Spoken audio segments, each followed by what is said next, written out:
Kaya kayo, yung mga nami-miss dyan umuwi, huwag na kayong magpatampik-tampik pa. At umuwi na. Uwi na kayo, magpainom na rin kayo.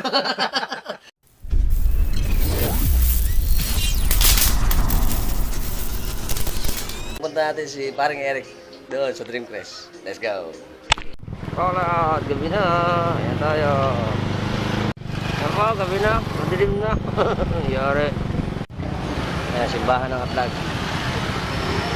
Antonio de Padua. Welcome to Santo Cristo.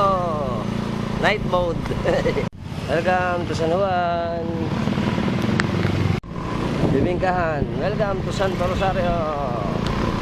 Bahay na tayo. Sida. Tayo. Simbahan.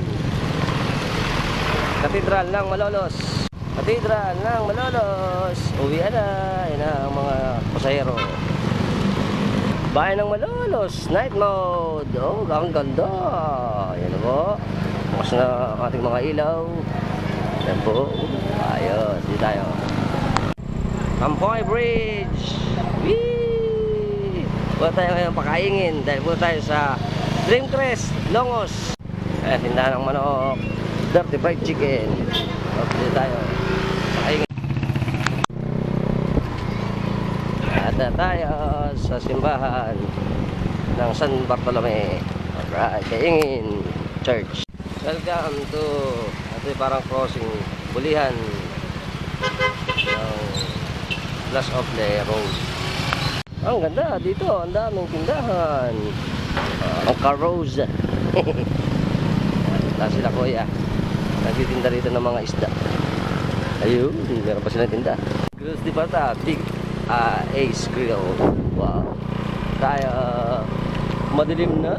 Gabing-gabi na. Papo Hidro. Isidro Labrador, Bulihan. Wow, ganda naman. Oh, ayos. Ayos na pala kalsada nila rito. Ayan, nasimentohan na. Greenfields Residence. Ayo, diretso pa. Welcome to Longos, Malolos. Ang dilim. Ayan, dito tayo sa Dreamcrest. Let's go, pasok. Let's go. Ay, karam. Ayos. First time ko po mapupunta rito sa Dreamcrest, sa Longos. Dito rin pala rito. Okay, tingnan nyo ang ating subdivision. Alright. Ito, ano ba to? Power Corporation. Tayo. Mukhang malayo. Ayaw ba na yung kanilang clubhouse? Dito tayo. Dito Raymond. Yari. Lalayo na naman. Ayan po. Malaki rin pala itong Dreamcrest. Okay. Sunod natin siya. Sunod tayo sa kaliwa. Lalayo lang tayo. Lalayo na naman ako. Kung saan ako napupunta. Ba, may tindahan din pala dito na ihaw-ihaw. Baka namin siyang ihaw-ihaw. Yan. Sa dulo pala sila. Diretso lang, diretso. Taliwagin. Yun. Marami pala space na rito na mga lote, oh. Ang laki. Ayun. Sabay sa inyo. Ayun pala sa kanila. Wow, ganda pala yung bahay nyo, kuya. Welcome! Kasama nila si Paring Eric. Kasi minsan lang tayo pupunta rito. Kaya cheers muna, cheers! Yeah, no? Mamam na naman. Lagi nilang mamam. Mamaya ito, bangingi na naman ito. Ito po, nakakatuwa po sa atin kasi siyempre, si parang Eric po, yan kaibigan totoo yan. Nung araw pa man, magkakasama na kami yan. Ahead sa akin ng isang taon. Ngayon sila, nasa Canada, umuwi sila rito. Dahil meron namatay sa kay Mrs. Anak. Pero siyempre, hindi pwedeng hindi tayo magkita. Yan. Tayo, namimiss natin kasi yung mga kasama natin eh. Kaya po nandito kami ngayon. At kakoy kami. Hello! Siyempre, ito ang ating favorite to. Aswahe pa to. Sarap po. Tsaka ating bangos. Palaman pare. Inihaw. Inihaw na bangos. Tsaka siyempre, inihaw na lapla. Ang laki. Tsaka siyempre, CD. Ayos. Mamaya. Yari. Siyempre, kain. Parang hindi na tayo namumulutan. Natin. Sintensyahan. Harap. Nasaan gatas? Delicious. Saka, horse. Mamam. Mamam, horse. Bagay na. Pumarinda po tayo tumagay. Ayan. At favorite. Ito ay favorite natin ito. Kahit saan tayo makapunta. Swahe. Oo, syempre. Alam niyo ba sa ay pinakamasarap? Yan. Sa lahat. Manamis-namis. Dito sa atin ano pare? Nung araw, sa atin ano? At tayo pare nung araw. Sa Hagonoy. Sago na yun. Oo. Nung araw pa pagkadadayo kayo sa piyestahan sa Hagonoy. Naku. Pinakadabis ng piyestahan sa Hagonoy. Basta mga nasa coastal. Seafood, yeah. Seafood, yeah. Fresh lahat. Fresh lahat nga naman. May pauwi pa. Busog ka na, lasing ka na, may pauwi pa. Kaya, the best. And, hindi pa. Pumitik na naman ako. Pero pumitik eh. Ayos. Ayos. Parang kamusta naman ang uwi mo dito sa atin? Masaya, masaya. At yun nga yung napag-usapan nga natin, like, yung parte ng buhay mo yung masarap balikan yung pinagmulan mo, kung saan ka lumaki, at yung mga kaibigan, yung nire-reminis mo yung mga past na napagdaanan natin. Ng araw, yung hirap natin, Yung hirap sa buhay. Tapos, ngayon, nakapag-abroad ka, masarap balikan ulit eh. Kaya yun ganun. Pag uwi mo, napag-uusapan natin ulit yung mga nakaraan. Masaya. Masaya, ano. Pero para sa tansya mo lang, tatanong tayo sa Canadian. Ano bang mas favorable sa'yo? Siyempre, alam naman natin, ang Canada, maganda sa Canada. Di ba? Dito sa atin, maganda rin naman. Kaso, kulang sa atin kasi, siyempre, ano buhay? Oo, yeah. Maganda maghanap buhay doon. Yun lang, maganda rin mag-raise ng family. At kung makaipon ka na, right? Kasi, different people, different priorities, different plans, goals. So, ang sa akin is, gusto ko pa rin bumalik. Bumalik dito sa atin. After, yun ganun, makakapag-ipon ka na, maka-establish na yung mga anak mo, balik ka dito, magbalikan ka. So, iba pa rin ang buhay kasi, ano? Iba pa rin. Masarap, ano? Masarap dito. Laging joke ako. Kasi dito na tayo nagkaisip eh. Oo nga. Sabi nga nila, may kasabihan nga po tayo, kung saan ka daw pisa, siguradong babalik ka sa pugad. Oo, Di ba? tama, Yun ang tama. kasabihan natin dito sa atin eh. Na kahit saan ka makapunta na bansa o lugar, siguradong hanap-hanapin mo kung saan ka nagmula. Kaya the best yun. Kaya kayo, yung mga nami-miss dyan muwi, huwag na kayong magpatampik-tampik pa. At umuwi na. Uwi na kayo, magpainom na rin kayo. Yun lang hinihintay namin eh. Tsaka po sa totoo lang, alam naman natin ibang mga OFW po na nandyan, mahirap talaga yung buhay. Mahirap. Kasi puro ano lang yan trabaho, bahay. Trabaho, Diba? yeah. Pamilya. Hindi gaya dito sa atin. Wala ka nang makakain, may libre pa inom. Diba? Kaya po, sabi ko nga, masarap pa rin yung buhay natin. Kaso, syempre, minsan may kanya-kanya kasi tayo talagang kumbaga goal, Goal sa buhay. Si parang Eric po, siya po ay ano ba parang yung pangalan ng mo? Yung designation mo sa trabaho mo? Real estate agent, tsaka mortgage agent. Ayan, real estate agency parang Eric. Bigyan naman kami ng idea. Ayan. Para saan ba yung agent po si parang Eric? Parang si Kuya Raymond din, no? Parang silang agent na nag-start sila dito. Yeah. Tapos, ano ba yung, para malaman natin kung paano ba yung flow ng mga agent patungkol sa ating mga realty? Yeah, pagka may gustong bumili ng bahay, Yan. so kami yung, as a mortgage agent, kami yung nagpapa-approve ng mga loans sa bangko. Ayan. So may license ako doon, and then at the same time, real estate agent din ako, license. So pagka ready na sila bumili, nag-pre-approve na sila sa bangko. So how much yung pwede nilang mabili. Then magtitingin kami ng bahay. And at the same time, pag mayroong gustong magbenta ng bahay, kami rin yung tatanungin kasi kung ano yung market value ng bahay nila, paano ba namin sila matutulungan, ano yung value na may bibigay namin para maibenta ng mas magandang presyo yung property nila. So, ibig sabihin, kasama din yung minsan lupa lang binibili. Meron lupa. May lupa. Ah. Meron naman house and lot. Typically house and lot House and lot na. sa Canada. Kumbaga parang i-occupy mo na lang siya, no? I-occupy mo na lang. Ayan. Halimbawa, kung ikaw is nasa Canada, mahirap ba siya pa rin na kung halimbawa, hindi naman ganun kaganda yung work mo, yung income mo? Madali pa rin ba siyang mahulugan kung sakaling meron silang plano na bumili?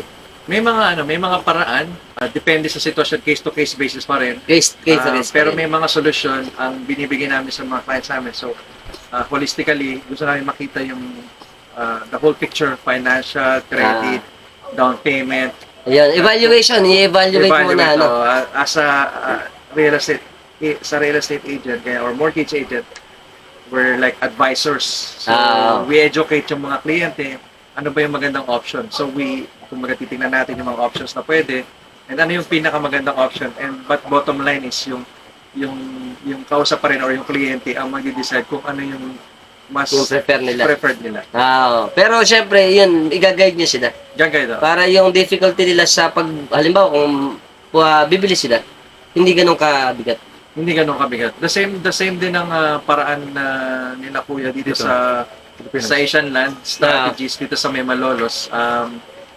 Same din Same din. As Same din. advisor din na ina-advise kung paano yung process and ano yung pinakamagandang paraan sa Asian Land Strategies. Yun. So, alam na natin.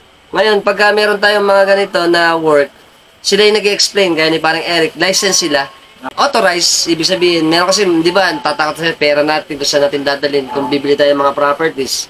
Ito, magandang paraan. Kaya, consult your agent na i-try nyo munang i-assess kung sila ba ay talagang legitimate.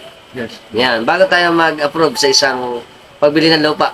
Mas maganda na mag-search kayo and makipag-usap Tama. sa mga trusted na tao nyo. Kung may refer sila na agent na pwedeng tumulong sa inyo, mas magandang ganun. Kasi may mga situations na online, may mga nag-inquire na sinisingil sila ng mga ganitong fee.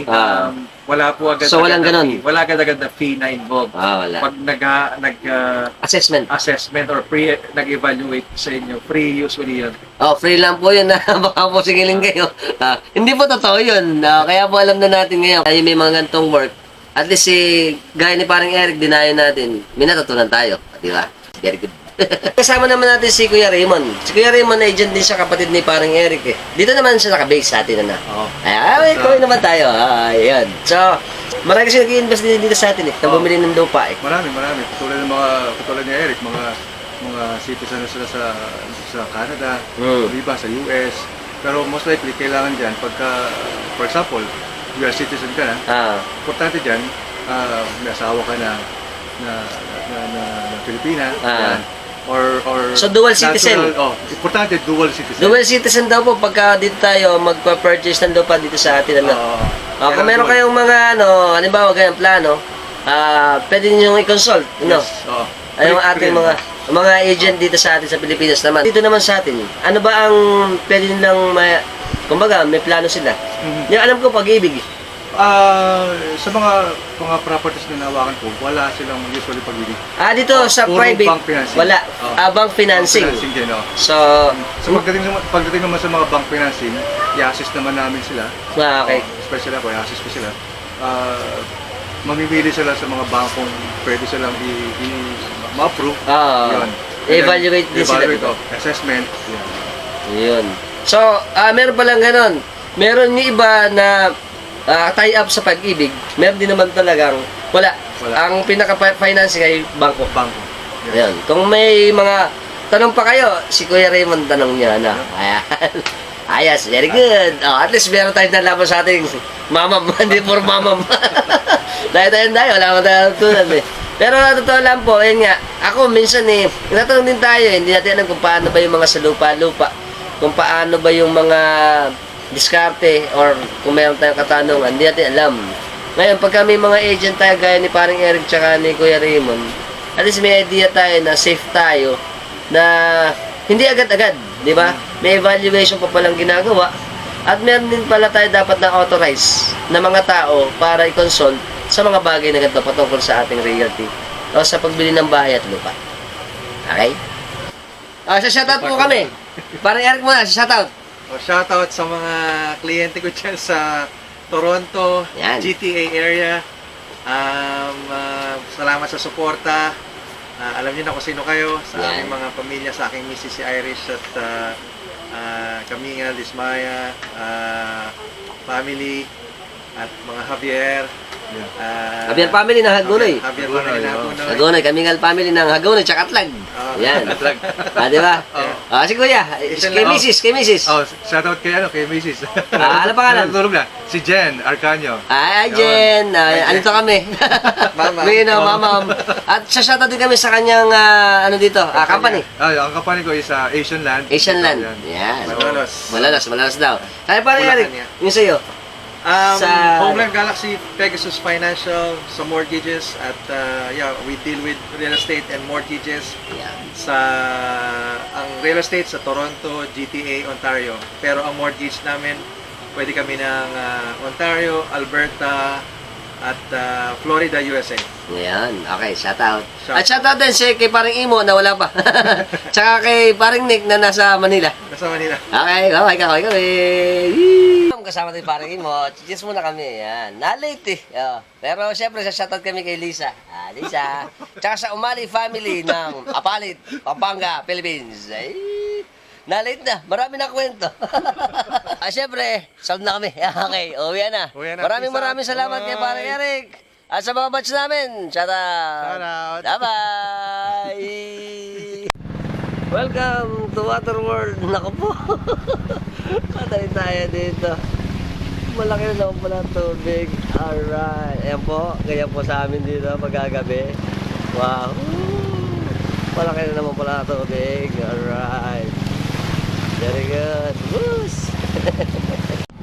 Sa lahat po ng mga hindi pa nakasubscribe, nakashare, nakakomment, nakalike sa ating mga platform, lalo na sa YouTube. Subscribe nyo na ako. Hit the notification bell para sa mga updated natin videos na palalabas sa inyo. Every time nagagawa tayo ng mga interesting videos.